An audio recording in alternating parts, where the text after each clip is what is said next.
Anh ơi, em hỏi anh này xíu được không? Hỏi đi. Nếu sau này tụi mình ly hôn thì tài sản anh định chia sao? Có gì đâu, thì anh cho em hết luôn. Anh không cần gì hết á, anh chỉ cần cái gì của anh được hạnh phúc thôi. Thế còn em định chia làm sao? Tụi mình sẽ không bao giờ ly hôn.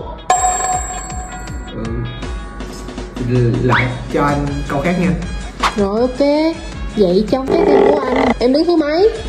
Cái đó không phải hỏi, tất nhiên là thứ nhất rồi. Anh làm gì còn ai bằng em đâu.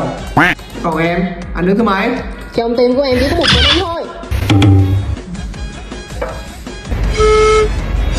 Cái cuối, cho anh cơ hội cuối cùng rồi. Câu hỏi cuối cùng nữa thôi nha.